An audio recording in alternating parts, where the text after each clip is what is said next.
नमस्कार दोस्तों, मैं हूं वंदना भारती और आप देख रहे हैं कमोडिटी इनसाइट्स। अभी सबसे ज्यादा जो बात हो रही है वो यूएस और ईरान के बारे में हो रही है कि यहाँ पे वॉर होगा और वॉर होगा तो उसका इम्पैक्ट क्या होगा। और उसके बाद सबसे ज्यादा जो बात हो रही है वो है straight of Hormuz. Straight of Hormuz के बारे में है कि अगर वो यहाँ पे क्लोज होता है तो क्या यहाँ पे इम्पैक्ट आएगा कमोडिटीज प्राइसेस पे। जी नहीं, सिर्फ कमोडिटीज प्राइसेस पे नहीं, इससे इक्विटी पे भी इम्पैक्ट आएगा।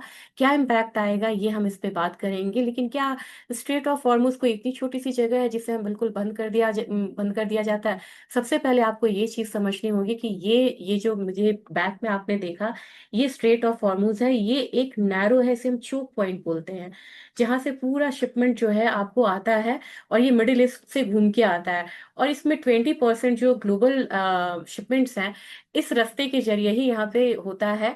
और ये बहुत नैरो पॉइंट है। लेकिन क्या इसे बंद कर दिया जाता है? ये कोई यहाँ पे कोई गेट नहीं है जिसे बंद कर दिया जाए। होता यह है कि जब भी यहाँ पे टेंशन्स बढ़ती हैं या प्राय मतलब टेंशन बढ़ता है, उस एरिया से शिप्स नहीं जाते हैं। डर क्या रहता है? अटैक का रहता है। अगर अटैक ना भी हो तो वहां पे क्या होता है, जो शिप कभी भी शिपमेंट्स होते हैं उनके इंश्योरेंस होते हैं, फ्रेट चार्जेस लगते हैं, काफी चीजें। तो इंश्योरेंस कंपनी वहां से अलाउ नहीं करती है जाना, जिसकी वजह से हम लोग अपने आप देखते हैं कि शिपमेंट्स पे जो है वो घूमने लगती है। फ्रेट चार्जेस बढ़ते हैं, शिपमेंट चार्जेस बढ़ते हैं, इंश्योरेंस चार्जेस बढ़ते हैं।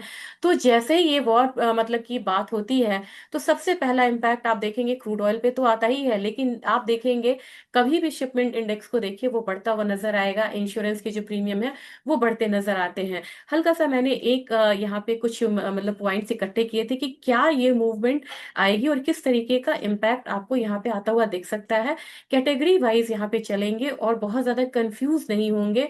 जितनी ज्यादा इंफॉर्मेशन उतना कंफ्यूजन होता है। तो कमोडिटीज वाइज अगर हम चले तो आप यहाँ पे देखेंगे, होप सो आपको ये स्क्रीन यहाँ पे क्लियर होगी।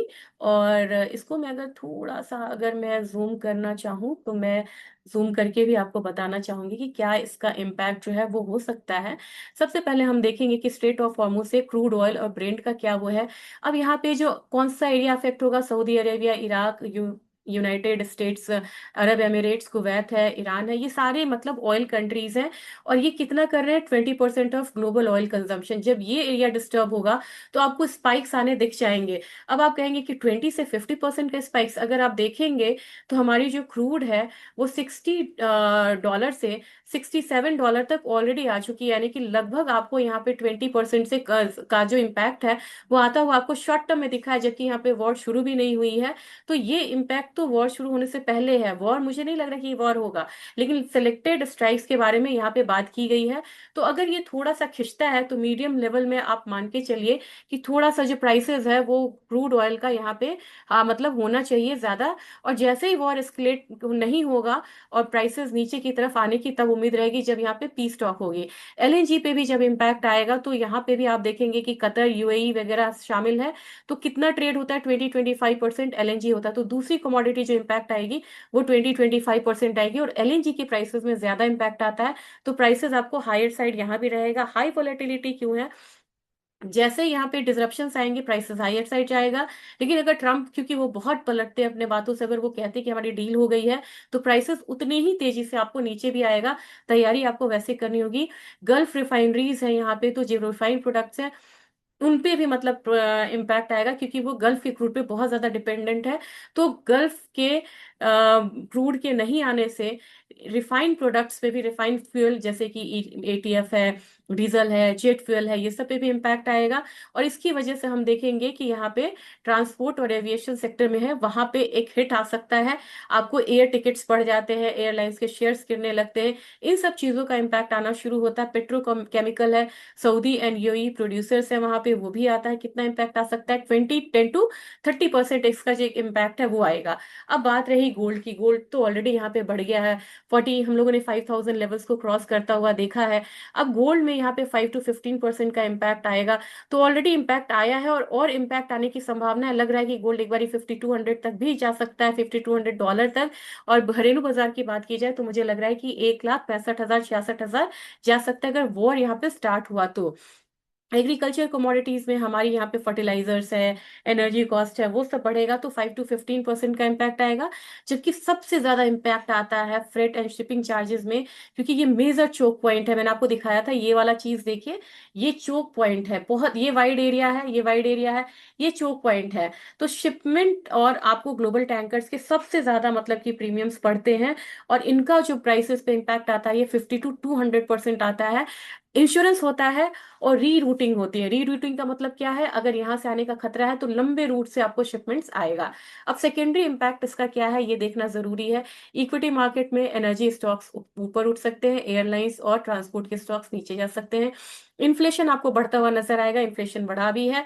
सेंट्रल बैंक्स जो है वो डिले कर सकते हैं रेट कट्स को। इमर्जिंग मार्केट्स में ऑयल इंपोर्टर्स है, इंडिया, टर्की, ये सब करेंसी प्रेशर आएगा। आपने देखा होगा कि कल अपना रुपया जो है बहुत ज्यादा डिप्रिशिएट हुआ था। स्ट्रेटेजिक पेट्रोलियम रिजर्व जो है वो यहाँ पे रिलीज हो सकता है बाय यूएस और ईयू। तो ये एक इम्पैक्ट आपको आता हुआ दिख सकता है। दूसरी चीज है कि अगर आप हिस्टोरिकल डेटा लेते हैं तो हिस्टोरिकल डेटा में कब कब ये हुआ है, और सबसे बड़ी बात है कि जल्दी तो ये बंद ही नहीं होता है। तो जल्दी अगर बंद नहीं होता है, वो एक कंडीशन है कि ये बंद नहीं होगा। अगर हो गया तो क्या हुआ, और पिछले मतलब सालों में क्या हुआ है, हिस्ट्री में क्या हुआ है। टैंकर वॉर अपना 1984 से 88 से सबसे ज्यादा बड़ा दिन था, जब 1500 दिनों के लिए यहाँ पे हुआ था। इसमें 500 शिपमेंट्स पे अटैक किया गया था। ऑपरेशन प्रेइंग मैंटिस था, इसमें टैक्टिकल पॉज था, ये एक कॉम्बैट एक्सरसाइज था जिसकी वजह से हुआ था। 90 डेज के लिए सैंक्शन स्टैंड ऑफ हुआ था। ये कब हुआ था, 2011-12 में। War of words, no physical blockage यहाँ पे था। उस समय यहाँ पे डिसरप्शंस आए थे। और टैंकर सीजर्स, यहाँ पे टैंकर सीजर था क्लियरली। 2019 में 120 दिन ये चला था, और यहाँ पे ट्रैफिक स्लो हुआ था, टारगेटेड सीजर्स थे। और इस पे इम्पैक्ट भी आया था, क्रूड ऑयल प्राइसेस पे और अदर कमोडिटीज प्राइसेस पे आया था इम्पैक्ट। तो तैयार रहिए, अगर स्ट्रेट ऑफ हॉर्मुज यहाँ पे बंद नहीं होगा, डिसरप्शंस आएंगी, तो क्या क्या पे इम्पैक्ट आएगा। क्रूड ऑयल पे आएगा, एलएनजी पे आएगा, फर्टिलाइजर्स पे आएगा, गोल्ड पे आएगा, सबसे ज्यादा शिपमेंट चार्जेस पे आएगा।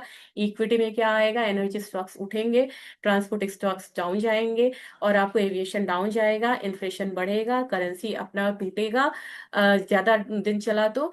और अगर आप देखें यहाँ पे तो जो स्ट्रेटेजिक पेट्रोलियम रिजर्व है, वो भारत के साथ साथ चाइना, यूएस, ईयू वो सब इस्तेमाल कर सकते हैं। एक छोटा सा एक वीडियो था, मैंने प्रयास किया है बनाने का। होप सो आपको मतलब इस इशू को समझने में ये मदद करेगा। Thank you.